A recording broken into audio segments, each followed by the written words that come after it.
Hi guys, kain tayong seaweeds. Isa ito sa pinakagusto kong pagkain. Yung tipong pag namamalingki kami, ito yung hindi nawawala. Ganun siya kaimportante sa buhay ko. Kita nyo naman, sinong hindi matatakam pag ganyan ang kinakain? Ganito nga pala ang proseso nito bago namin ito kinain. Hinugasan ng mabuti, binantuan ito ng mainit na tubig. Pag medyo brown na siya, tinanggal na yung tubig. Tapos nilagyan ng suka, nilagyan ng asin, at kung ano-ano pang pampalasa ang nilagay. May bawang, may sibuyas, at may luya, at may sili, at nang may kunting tapang.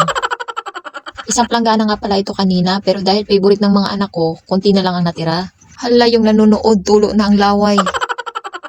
At takam na takam na. Charot lang, minsan ang buhay ay kailangan nating samahan ng konting biro para masaya at nang hindi agad tayo tumanda. Sa halip na patanda, papunta tayo sa pabata. Yung nanonood, bumabata. At ito na nga, sa sobrang sarap, halos maubos ko na. Thank you sa mga nanood, mag-iwan lang ng baka sa baba para mabalikan.